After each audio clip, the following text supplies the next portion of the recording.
لرضا الله تعالى ولتقوى بلايا والمستند في هذا الكتاب على الفاتحة. أعوذ بالله من الشيطان الرجيم.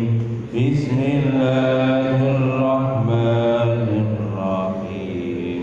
الحمد لله رب العالمين الرحمن الرحيم مالك يوم الدين إياك نعبد وإياك نستعين اهدنا الصراط المستقيم صراط الذين أنعمت عليهم غير المغضوب عليهم ولا الضالين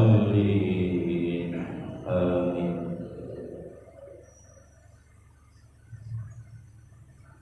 Jadi pun lakukan minggu ini berdasarkan ngawas dilangsungkan mawon ngaji kita fikih.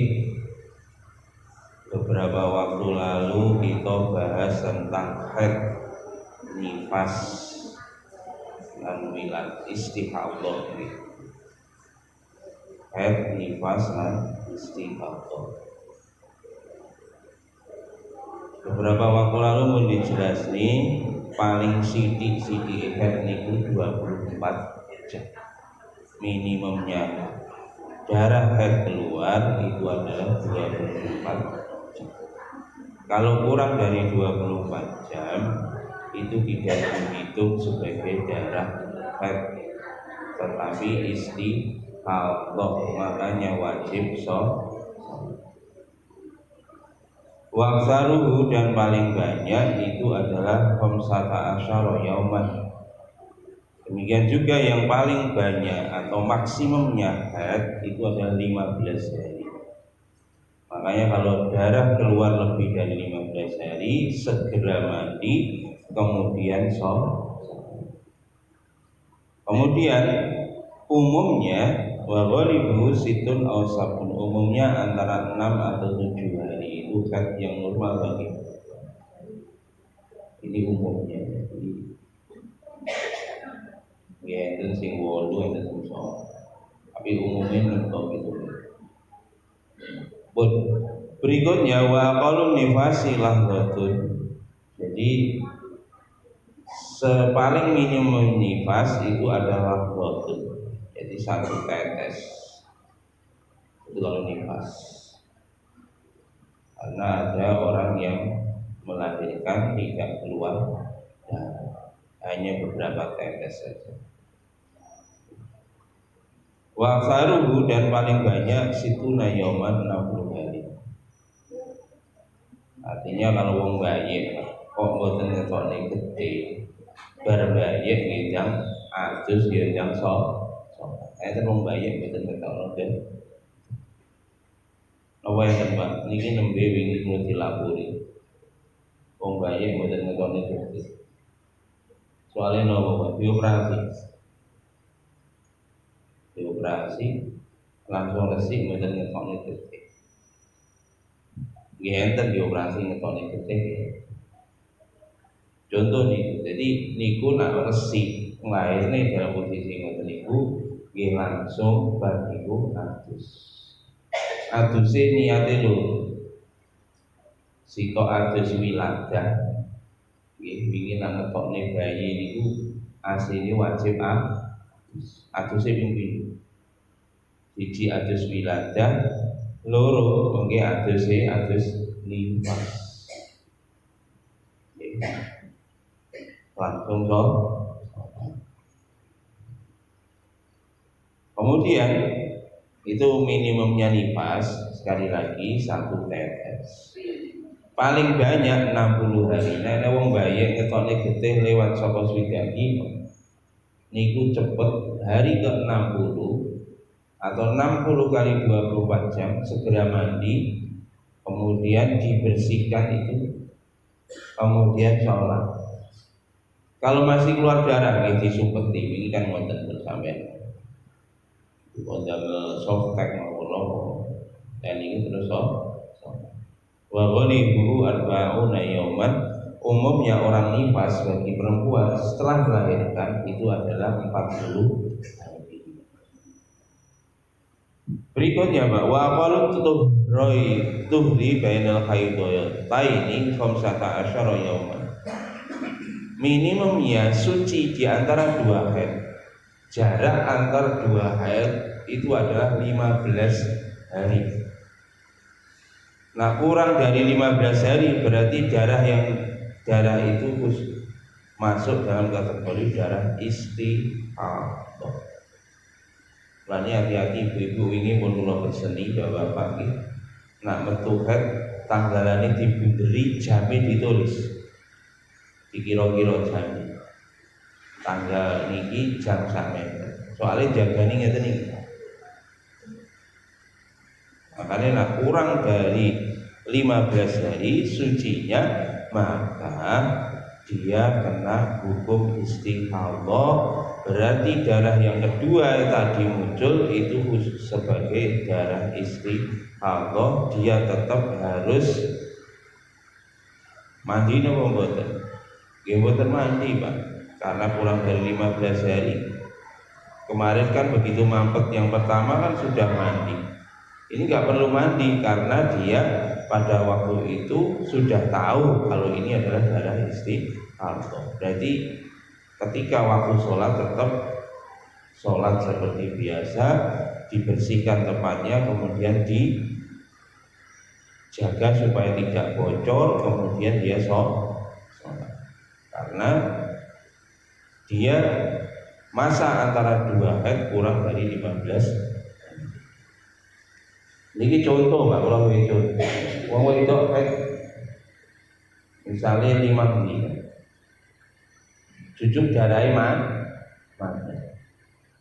terus ujuk-ujuk setelah suci 12 hari, jadi 1 sampai 5 kan haid, mari ngoten 6 karena 12 hari Pak, 6 ditambah 2 pada hari ke-18 niku keluar darah.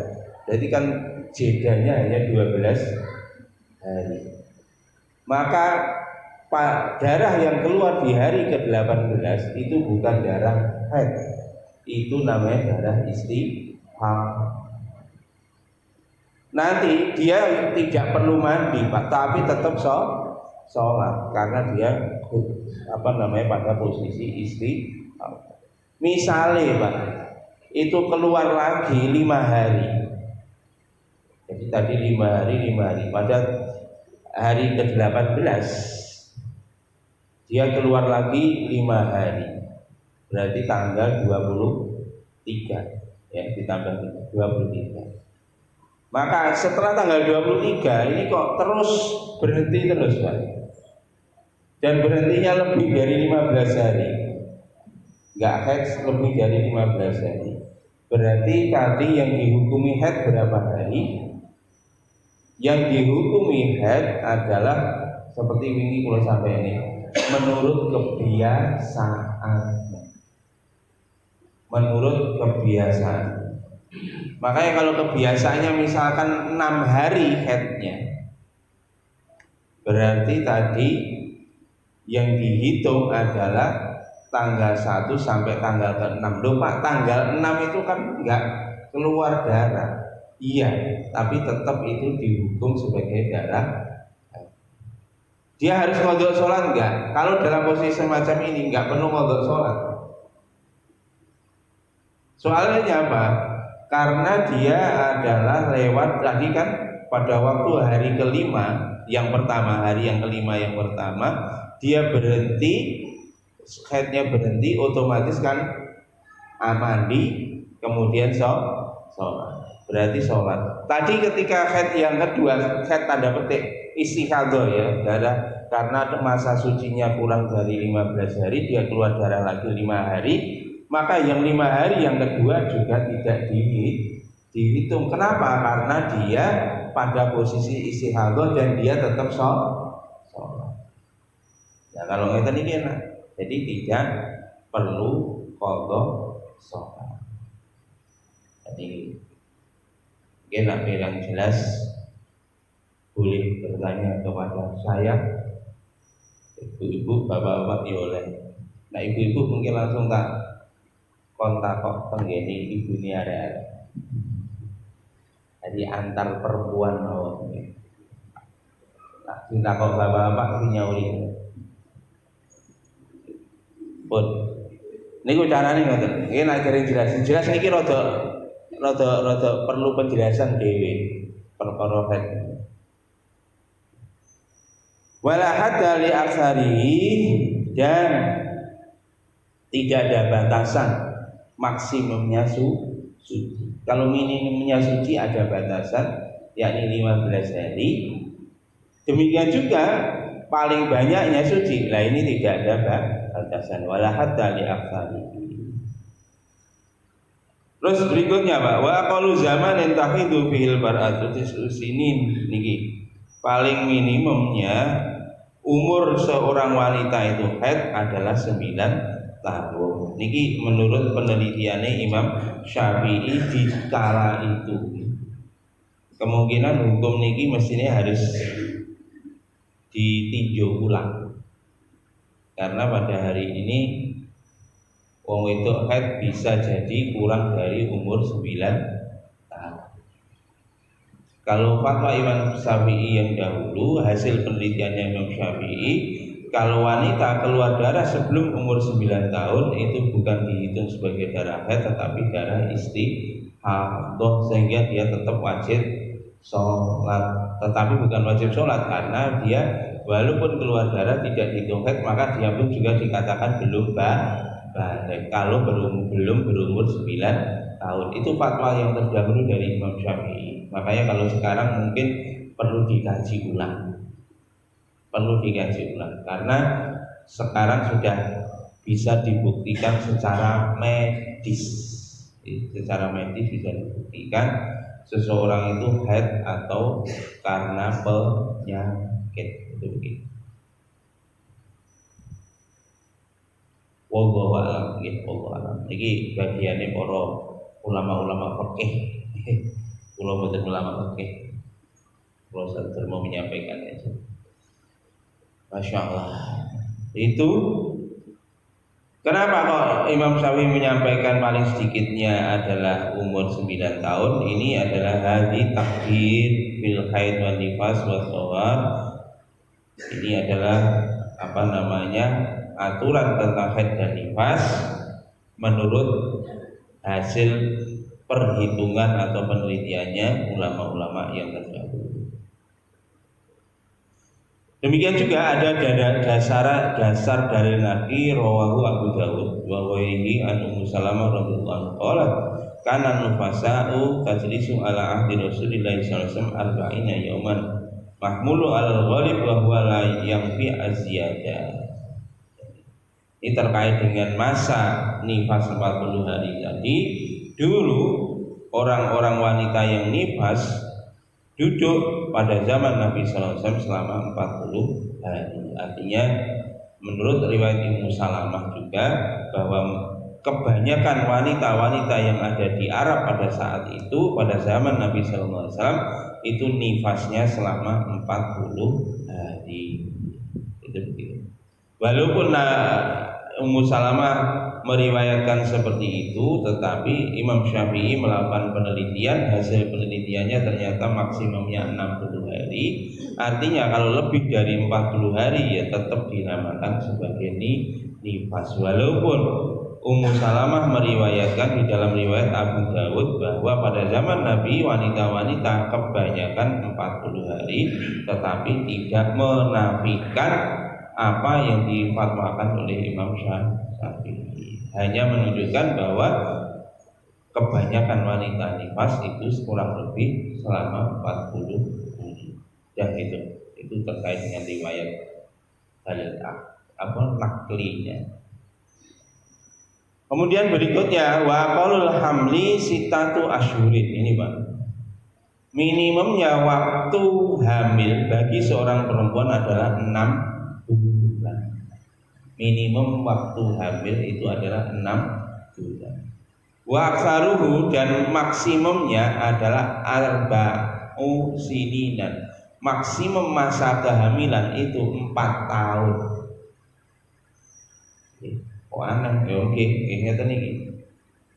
Wa ghalibuhu, dan paling banyaknya tis'atu asyurin, 9 bulan. Nah wong wedok hamil itu minimum kehamilan menurut Imam Syafi'i niku 6 bulan, maksimumnya 4 tahun. Wong hamil petang tahun. Nah kebanyakan adalah 9 bulan. Ini tinggi apa sih? Oh ini ngeten dibahas. Ini dampak hukumnya banyak. Oke, kelihatannya sederhana. Contoh sederhana, dampak hukum itu, wong itu rabi nikah, orang lanang, bernikah kok lagi 3 bulan duwe anak. Ya nopo ngene iki. Anak sapa niki? Lho niki Pak, niki mulane niki Imam Syafi'i dawuh niki minimum kehamilan 6 bulan. Nek wong lanang wedok rabi setelah nikah selama 6 bulan punya anak, maka itu nasabnya nanti bisa kepada kedua orang tua. Tetapi nah niki sadurunge 6 bulan kok duwe anak, berarti anake sapa? Tanda tanya. Lah niki tidak bisa bernasab kepada ayahnya. Dalam hal ini ayah hasil pernikahan itu tadi. Nasabe pada siapa? Mbo. Ya takokno ibu, sing ibu. Ya, niki ngoten niku dawuh Imam Syafi'i. Niki lagi-lagi nggih ngoten. Niki adalah hasil penelitian Imam Syafi'i. Yang kedua ditambahi dasar dalil nakli yang ada dalam Quran. Dalilnya apa? Istidlal li aqwalil hamli bi qouli ta'ala, terkait dengan minimumnya kehamilan itu adalah 6 bulan. Ini dalilnya adalah firman Allah surat Al-Ahqaf ayat 15, wa hamluhu wa fisaluhu salasuna syahra, dan wanita itu mengandung kemudian mengandung dan menyusui salasuna syahra, 30 bulan. Di dalam Quran begitu. Jadi wanita itu mengandung dan menyusui itu 30 bulan. Ya. Kemudian di dalam firman Allah lagi surat Luqman ayat 14, wa fisaluhu fi amain. Jadi wanita itu wajibannya menyusui anaknya adalah 2 tahun. Artinya apa? Kalau 30 bulan berarti kan 30 bulan dikurangi apa tadi? Dikurangi 2 tahun. 2 tahun itu kan 24 bulan. Jadi 30 bulan itu kan hamil plus menyusui. Jadi dalam ayat yang lain menyusui toh itu adalah 2 tahun. 2 tahun itu kan 24 bulan. Makanya dari kedua ayat itu kalau digabungkan itulah ketemu minimumnya seseorang itu posisi hamil itu masa kehamilan itu minimumnya 6 bulan. Tapi memang ini secara medis pun juga demikian. Secara medis bayi yang juru kandungan itu diwe nyawa itu ketika umur 4 bulan. Ya, setelah 4 bulan itu keluar mungkin masa pematangan janin, maka sudah sempurna itu memang 6 bulan. Kemungkinan bayi itu lahir dalam keadaan selamat tanpa operasi atau dengan operasi, ya kira-kira di usia kehamilan 6 bulan. Kalau kurang dari 6 bulan ada juga yang bisa selamat dengan operasi. Ada kurang dari 6 bulan. Tapi biasanya itu nanti harus melalui masa-masa tindakan medis ya. Maka dari itu minimumnya kehamilan 6 bulan menurut Imam Syafi'i ini perlu juga ditinjau secara medis untuk pada era modern seperti sekarang. Era modern seperti sekarang. Karena ini perlu namun pengen bocah-bocah sekolah fikih itu bisa meninjau ulang hukum-hukum yang telah ditetapkan Imam Syafi'i atau imam-imam yang lain terkait dengan pendekatan medis di era sekarang. Tetapi ini pun masih relevan dalam hal ini kalau kondisi normal. Kondisi normal memang seperti ini. Artinya bayi bisa lahir normal dan dia selamat bisa hidup itu kalau umur kandungan 6 bulan. Itu masih relevan. Tapi kalau kasus-kasus tertentu mungkin saja tidak relevan. Kalau sekarang misalkan ada tindakan medis, Pak, ini kasus bayi lahir 5 bulan, lahir, tapi dengan cara operasi atau normal sekalipun, lahir normal. Istilahnya kan prematur. Itu nanti dilakukan tindakan medis akhirnya bisa hidup. Apakah ini kita boleh menuduh kedua orang tuanya telah berzina? Tidak bisa juga. Karena kalau ini yang tadi satuannya Imam Syafi'i, kalau kurang dari 6 bulan berarti nasabnya bukan kepada ayahnya. Apakah kalau kasusnya ini lahir 5 bulan nasabnya tidak kepada ayahnya? Nah, fatwa macam inilah yang perlu dikaji ulang. Kalau sekarang gampang, kalau sekarang gampangnya nomor ya bisa dites pakai analisa genetika. Itu dilihat gennya betul kepada ayahnya atau tidak. Nah itu seperti itu. Nah, ini hati-hati, ini kaitannya sama hukum. Makanya Bapak Ibu hati-hati nak duwe anak lanang anak wedok dijogo, ojo sampai melakukan zina, alhamdulillah. Pacaran kebablasan akhirnya zino. Begitu zino akhirnya jalur di nikah no. Akhirnya apa nih? LKFD jadi apa LKFD? Lamaran keri meteng DC. Naudzubillah. Niki bahaya nggih. Nah enten niki bahaya. Sekali lagi bahaya. Urusannya dunia akhirat. Nah wong model LKMD ngeten iki hamil sebelum nikah. Nanti anak yang dilahirkan itu tidak bisa bernasab kepada ayahnya. Anak yang dilahirkan ini tidak mendapatkan hak waris.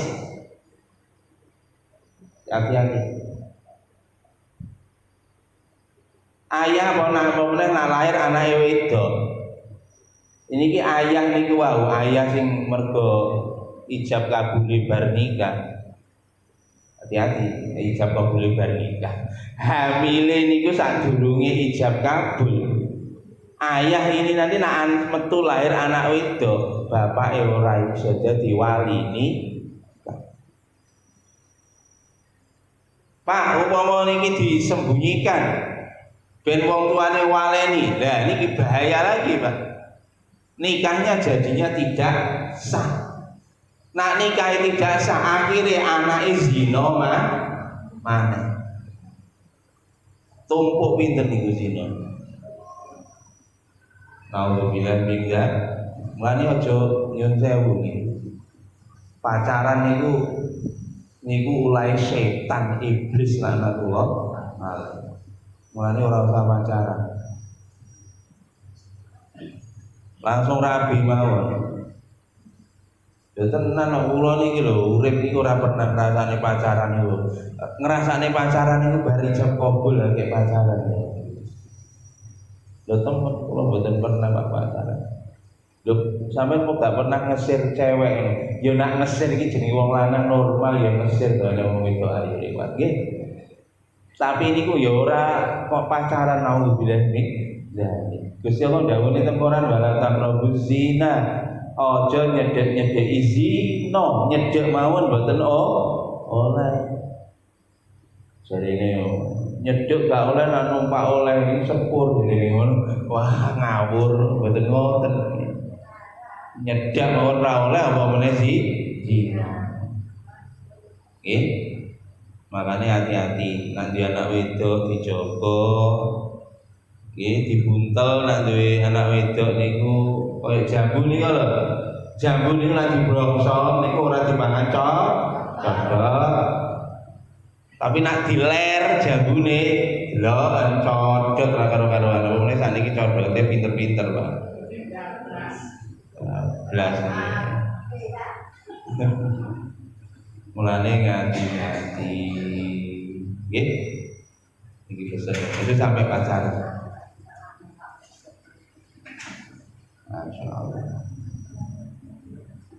Wa aksaruhu dan paling banyaknya adalah 4 tahun. Orang hamil itu bisa ya termasuk Imam Syafi'i di dalam riwayat itu di dalam kandungan ibunya sampai 4 tahun. Nah ini pun buat nopo-nopo. Lan ibu-ibu nak hamil lewat 9 bulan kok urung metu gak usah gowo. Lho Pak pripun kok nek enten napa-napa wis to serahno karo Gusti Allah. Kecuali kalau ada gejala medis yang membahayakan ya segera ke dokter. Nggih. Waktu anak kula nomor 3 njero weteng ibu luwih saka 9 bulan. Karo bedane dikandani iki kok minggu ngarep metu krasa gak krasa ujug ini. Jadi bedane ngoten. Soale wis wayahe metu.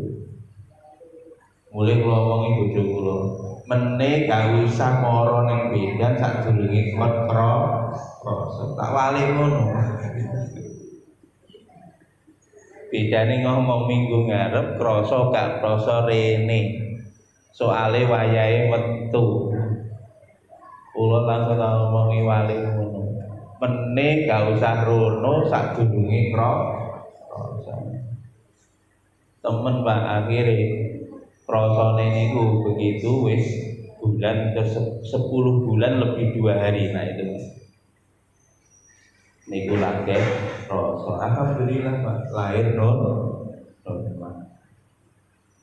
Mari ngono diceblek karo bedan. Ini gak metu-metu kon ini. Ngoten Pak. Lah niku naik kula mara ning bedan, langsung dikon ning dokter, langsung dikon operasi. Gitu. Mulane kula patokan dawuh Imam Syafi'i ini. Imam Syafi'i ning gawe jero wetengan 4 tahun. Mosok iki kliwat 9 bulan nek bingung. Ya alhamdulillah dijogo kali Gusti. Pun boten berikutnya Pak niki. Pun niku wau terkait dengan haid, nifas, wiladah, haid, hamil dan seterusnya seperti itu. Berikutnya wayah rumulan haram bil haidi sebab haid dan nifasi dan nifas sama niatu asya'a 8 perkara. Di mana kalau wanita sedang haid dan nifas maka diharamkan atasnya 8 perkara. Nomor 1 as-sholatu sholat. Nggih nek wong haid nifas niku haram sholat. Masyaallah. Dalilnya telah jelas di depan bahwa kalau orang dalam kondisi haid dan nifas itu adalah dalam kondisi itu tidak boleh sholat. Boleh jelas di depan. Yang kedua adalah puasa. Dalilnya nomor ruwiyal Bukhari wa Muslim an Abi Sa'id radhiyallahu anhu anna Rasulullah sallallahu fil mar'ati wa qad su'ila an nuqsani diniha alaysa idza hadat lam tusalli wa lam tasum. Jadi niki diriwayatkan oleh Imam Bukhari dan Muslim dari Abi Sa'id radhiyallahu anhu sesungguhnya Rasulullah SAW bersabda di dalam perihal tentang wanita beliau bersabda, ditanya tentang kekurangan agama bagi perempuan, maka Nabi menjawab, bukankah wanita itu apabila haid maka mereka tidak sholat, demikian juga tidak puasa. Jadi ini dalil menunjukkan bahwa ketika haid wanita itu tidak boleh sholat dan tidak boleh puasa. Kemudian riwayat Bukhari wa Muslim dari riwayat Bukhari dan Muslim an Mu'adz qalat,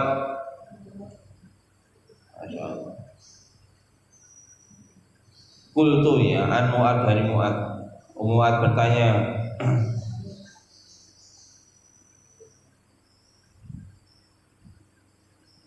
an Mu'adzah bukan Mu'adz dari sahabiah perempuan namanya Mu'adzah. Qalat Mu'adzah bertanya, Sa'altu Aisyah radhiyallahu anha, aku bertanya kepada Aisyah. Jadi sahabiah, seorang sahabiah perempuan namanya Mu'adzah bertanya kepada Aisyah radhiyallahu anha. Faqalat, maka Aisyah menjawab, ma balul haidi taqdus shaumi wala taqdus shalah. Qalat kana yusibuna dzalika ma Rasulullah sallallahu alaihi wasallam numaru bi qada'i shaumi wala numaru bi qada'i shalah. Jadi ketika Mu'adzah bertanya kepada Aisyah radhiyallahu anha, apakah benar kalau wanita haid itu dia wajib mengqadha puasa tetapi tidak wajib mengqadha salat? Maka Aisyah menjawab, dulu kami mendapati sedang haid sedangkan kami bersama Rasulullah SAW, maka Nabi memerintahkan kepada kami istri-istrinya untuk mengqadha puasanya dan tidak memerintahkan kepada kami untuk mengqadha salatnya. Ini dalil hebat diriwayatkan Imam Bukhari Muslim. Jadi ngopo kok wong wedok nak haid nak nifas niku nak salat ora wajib qadha'i, tetapi nak poso wajib qadha poso. Lan hati-hati nggih ibu-ibu nak haid utawa nifas niku kudu mengqadha puasanya, tidak mengqadha salat. Kecuali kemarin ya, mengqadha salat itu kalau ketika suci berada di dalam masa waktu salat itu masih wajib. Itu ibu-ibu wajib mengqadha salatnya. Karena apa? Karena ada waktu yang cukup untuk salat ketika dia masa suci. Gitu. Ini mau dijelas nih, pamane wong wedok mampet haid niku jam 5:15 mandek haidnya mandek. Lah tinggi adus dan sebagainya akhirnya maghrib jam 5.30. Makanya itu nanti wanita semacam itu wajib mengqadha salatnya. Nah menurut Imam Syafi'i sing diqadha loro. Napa? Asar kali malih zuhur, mboten maghrib, asar karo zuhur. Soalnya asar karo zuhur iku iso dijamak. Iku ngoten. Makane menurut Imam Syafi'i sing diqadha loro, zuhur karo asar. Dia tidak mengqadha waktu-waktu yang lain ketika dia murni dalam posisi haid. Maksudnya begitu, tidak wajib mengqadha salat ketika dia murni dalam posisi haid. Oke. Tapi kalau dalam posisi sudah suci, sementara dia tidak sempat tadi untuk melakukan sholat karena masih bersih-bersih mandi dan sebagainya, maka di waktu itu maka menurut Imam Syafi'i harus mengqadha sholatnya. Nah kalau tadi sucinya misalkan itu pada waktu habis maghrib, misalkan isya jam 7 kurang seperempat, setengah 7, ini kok suci, ditinggal adus-adus tiba-tiba isya. Nak wong wedok ngeten iki Pak, niku sing wajib ngodhoki namung magrib mawon. Soale magrib karo asar ora iso dijamak. Nggih, jelas nggih. Mungkin mboten jelas takon. Nomor-nomor WA kan ya. Kota kok ini kali pulau atau Bun, itu tadi terkait dengan sholat tidak wajib qadha, tapi kalau puasa wajib mengqadha, mengganti puasanya di waktu yang lain selama yang ditinggalkan. Makanya Bapak Ibu, niki bapak-bapak ini kudu menyayangi ibu-ibu tenanan. Loh iya kadang-kadang loh maghrib kurang 10 menit duduk kete oh mang wis luwe sedina tibake poso nek ora kan lho. Mulane ngeten iki Bu, aja etok-etok gak ro. Tak jangkepi lah niku poso sampean ora sah.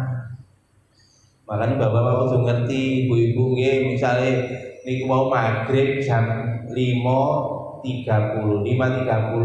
ujug-ujug jam 5.20 kete metu wis sampeyan poso sedina mang ora kan lho. Makane ibu-ibu niku diqodhoki. Makane bapak-bapak sayang ibu-ibu tenanan karena ibu-ibu itu memiliki keterbatasan di dalam melaksanakan syariat. Ini wis masak nih poso tidak kantu disengeni bareng karo bapak-bapak. Ane ojo disengeni lah, ibu-ibu itu disayang. Niki tidak boleh ya ketika wanita haid itu tidak boleh puasa, tetapi wajib mengqadha di waktu yang lain. Hati-hati nih. Termasuk Bapak Ibu, niki ibu-ibu niku mengke nak bar poso wulan Ramadan dan disahur. Kalau takok Pak, ibu-ibu ini ku nyarutang poso apa poso sawal dhisik?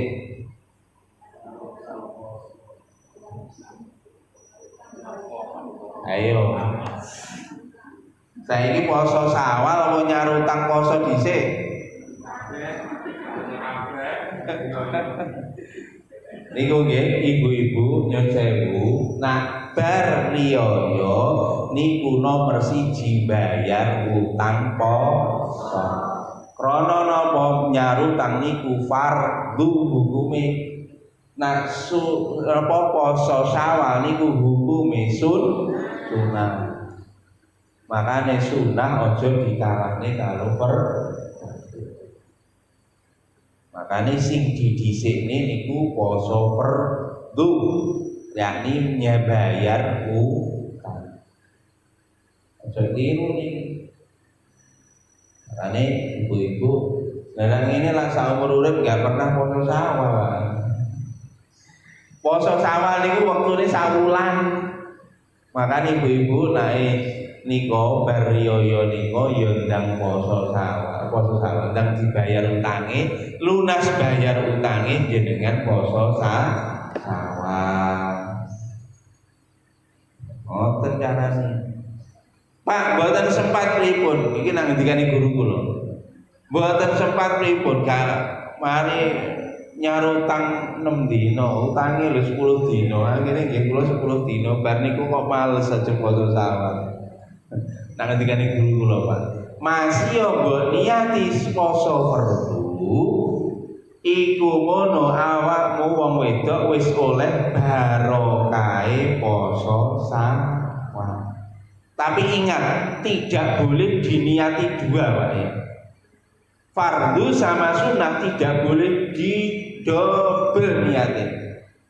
Mulane niku niate hanya dan hanya bayar utang bulan Ramadan. Eling-eling.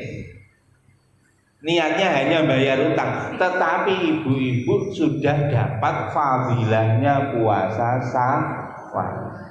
Tapi ingat, niat bayar utang aja niat double. Karena nak amal fardhu niku mboten oleh didobel niyate.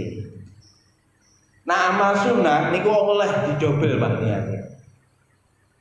Jenengan mlebu masjid salat tahiyatul masjid waktu niku waktu duha dirobel niate karo duha usolli sunat tahiyatul masjid wa duha rakaataini mustaqbil qiblati lillahi taala angsal salat tahiyatul masjid niate didobel karo salat duha oleh niku mergo amal sunat.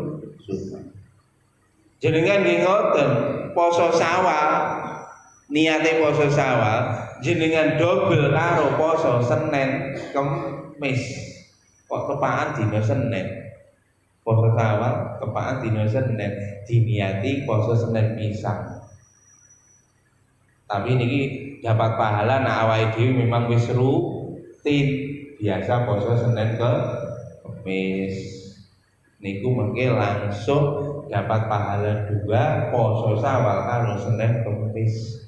Pak, lah nek diniati 3 ya napa? Poso Syawal plus Senin Kemis enten melih plus poso Ayyamul Bid. Napa Ayyamul Bid? Hari putih. Niku sunah poso, Pak. Hari putih niku napa? Tanggal 13, 14, 15 setiap bulan itu disunahkan puasa. Setiap tanggal 3. Tapi ingat Pak, ini tanggal Qamariyah ya, bukan tanggal Syamsiyah. Aja keliru. Nggih, tanggal Qamariyah.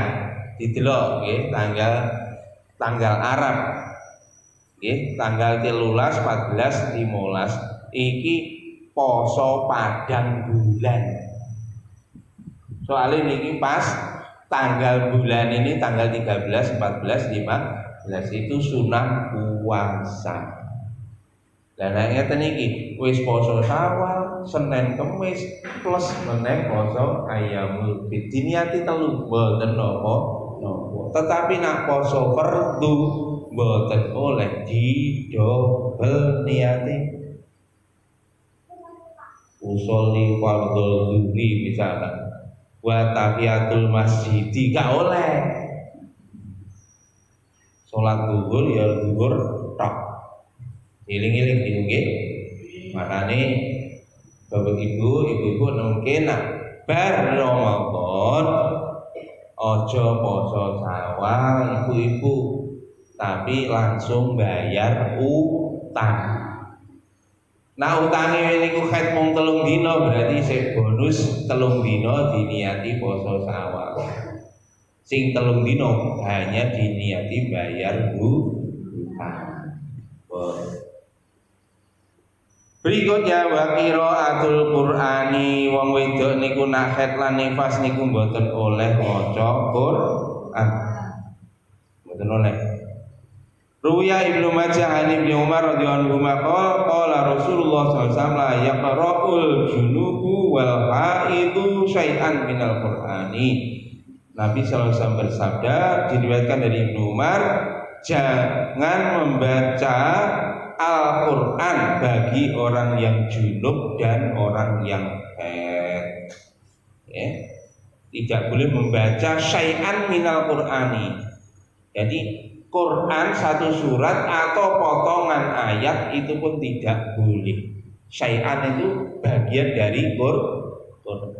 Kalau membaca potongan ayat dari Quran pun sebetulnya tidak boleh kalau wanita itu sedang haid dan juga bagi orang junub. Lanang pun juga gitu. Kalau lagi junub jangan baca Quran. Ini dilarang oleh Nabi, diriwayatkan oleh Ibnu Majah, hadis dari Ibnu Umar radhiyallahu anhu. Hadis Ibnu Majah nomor 560. Berikutnya wa masul mushafi wa hamluhu. Yang dilarang lagi ketika haid, nifas, termasuk junub ora ini. Nggih, junub juga. Itu adalah memegang dan membawa Quran. memegang mushaf, membawa mushaf itu tidak boleh bagi orang yang junub, orang yang haid, orang yang nifas. Bahkan kalau memegang mushaf itu orang yang berhadas kecil pun tidak boleh menurut Imam Syafi'i. Dalilnya apa? Firman Allah di dalam surat Al-Waqiah ayat 79, la yamassuhu illal mutahharun. Tidak memegang Al-Qur'an kecuali orang-orang yang suci. Dalilnya firman Allah ini, okay? Makanya ojo gampang-gampang bahwa itu batal wudu terus akhirnya candak cacek terhadap Quran. Ini tidak boleh. Lho Pak, kok ono sing membolehkan? Nggih. Dalil yang membolehkan memang ada. Dalilnya apa Pak? Gini la yamassuhu illal mutahharun. Ini nah, menurut orang-orang yang membolehkan memegang Al-Qur'an padahal dia pada posisi tidak suci, itu la yamassuhu illal mutahharun. Ini yang dimaksud ini adalah tidak boleh memegang Quran yang ada di Lauhil Mahfuz illal mutahharun kecuali para malaikat. Nah, ini ayatnya ayat Al-Qur'an tidak boleh memegang Al-Qur'an kecuali para malaikat. Tanzilum min rabbil alamin. Lane ayat itu di dalam surat Al-Waqiah memang ayat itu adalah merujuk kepada malaikat. Quran yang ada di Lauhil Mahfuz. Itu makanya mereka kalau dalam keadaan berhadas pun boleh. Itu ayat itu bukan untuk kita tapi untuk malaikat. Itu tapi nah Imam Syafi'i mboten. Kabeh ayat kabeh tenggene Quran itu dalil muttaqin, petunjuk bagi orang-orang yang bertakwa. Bukti ini meleh napa Pak? Kalau orang itu Pak dalam keadaan suci itu malaikat akan mendekat. Tetapi wong niku dalam keadaan batal wudu itu malaikat akan menjauh dari kita. Maka dari situ Imam Syafi'i menyampaikan kalau begitu juga terhadap Al-Qur'an mushaf itu kalau kita tidak dalam posisi suci jangan sampai kita menyentuhnya. Itu tadi nek sing liya nyekel Quran dalam keadaan batal wudu nyekel Quran, dan niku mereka memakai dalil seperti itu. Nggih, kita memahami apa yang dipahami oleh mereka.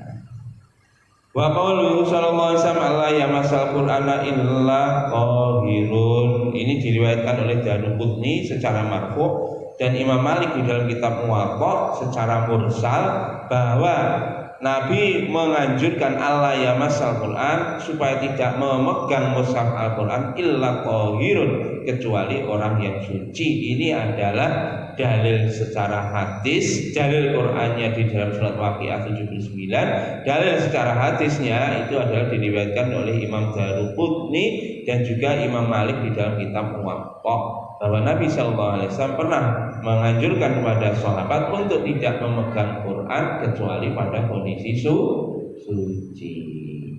Itu aja. Aduh masih akeh salah. Wa in khafati.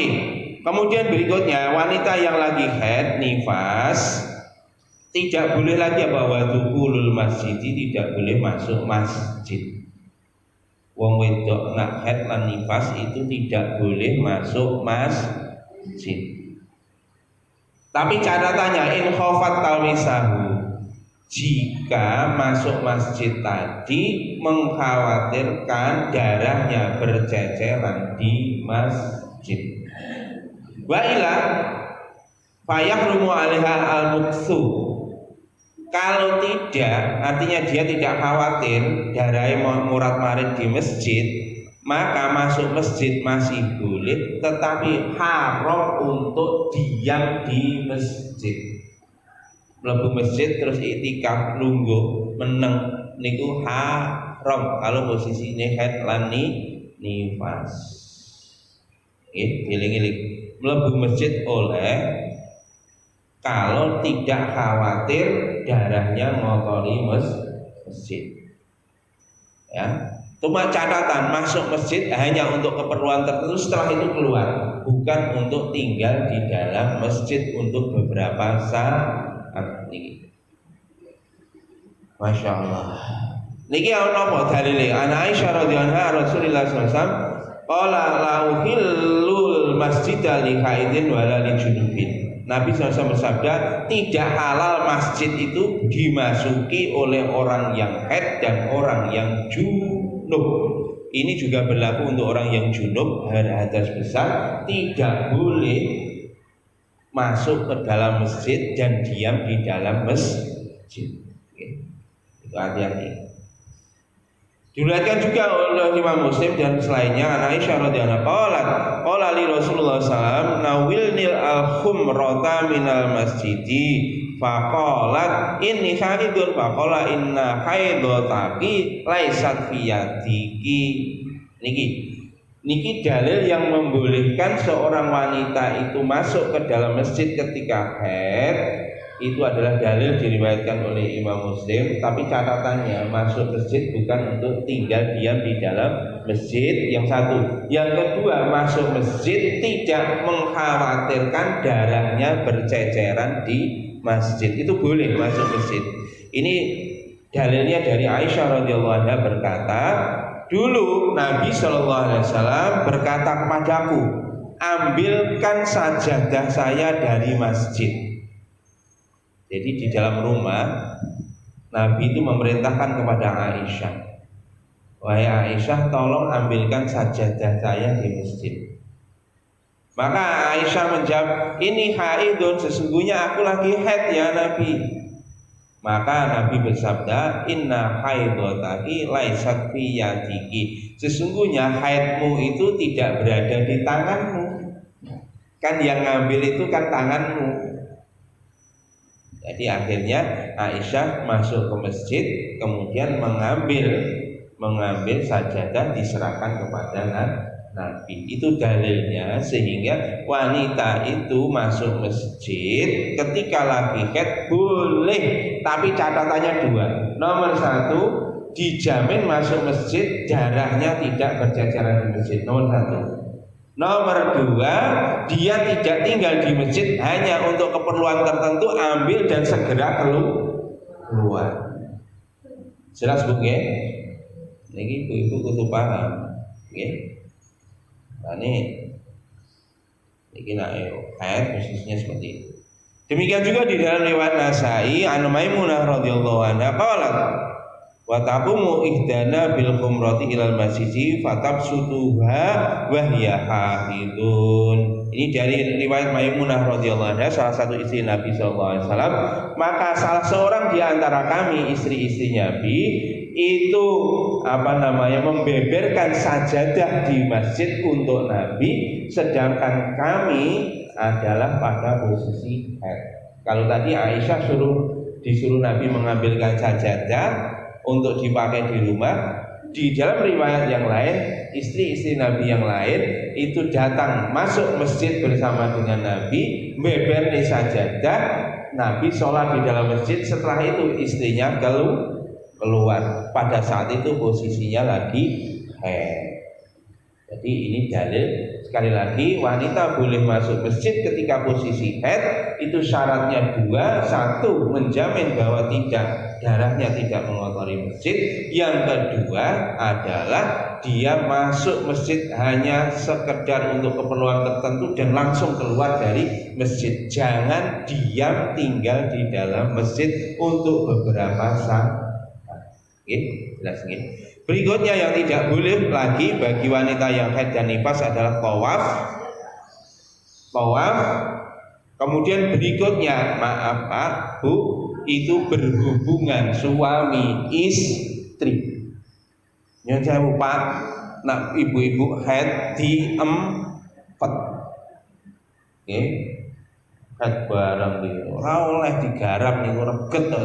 Sawahe lagi reget to digarap. Rawon nggih. Praise. libur lan niku haram ya, hukumnya haram. Niki dawuh Gusti Allah nggih. Fa'tazilun nisa fil mahid Al-Baqarah ayat 222. Jauhilah wanita-wanitamu jika dalam keadaan haid. Wala taqrabuhunna hatta yathur, dan janganlah kamu dekati istri-istri kamu sehingga suci. Pak, eling nggih, Bapak-bapak dieling-eling. Istrinya tidak boleh dikumpuli ketika lagi haid.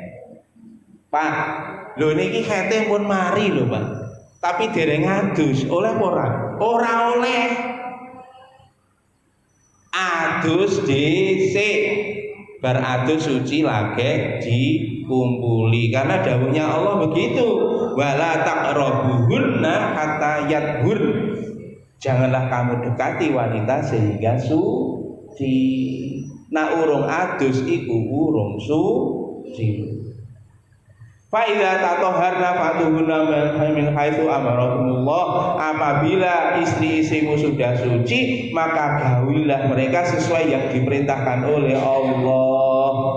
Innallaha yuhibbut tawwabina wa yuhibbul mutatahhirin. Sesungguhnya Allah mencintai orang-orang yang tobat dan mencintai orang-orang yang suci. Al-Baqarah ayat 222. Berikutnya nah Imam Syafi'i dawuh nih Pak, wal istimta'u bima baina surati wa rukbati nomor 10. Wong wedok nalaki haid niku wong lanang ora oleh ngothek-ngothek barange ibu-ibu sing antare pusar lan dengkul. Pokoke sing antare pusar dan dengkul tidak boleh diothek-othek. Kok buanter ibu-ibu. Nah sing ning dhuwure puser oleh ora? Oleh, dhuwure puser oleh. Pokoke sing ngisore puser sampe dengkul iki gak oleh diungkrah-angkrih ketika haid. Nak dhuwure oleh. Pun ngoten mawon. Enten bener saking Gusti Allah, saking lepas saking. Niki perlu pelajaran niki termasuk anak-anak lanang, anak-anak wedok perlu diwehi pelajaran ngeten iki cek mudeng. Rabi karo ilmune gedebrus haram kabeh akhire. Nggih, ngoten mawon insyaallah lajengipun fikih 2 minggu lagi. Enten bener saking Gusti Allah, salah saking kula. Kita tutup dengan doa majlis subhanallahumma bihamdika asyhadu an la ilaha illa anta astaghfiruka wa atubu ilaik. Assalamualaikum warahmatullahi wabarakatuh.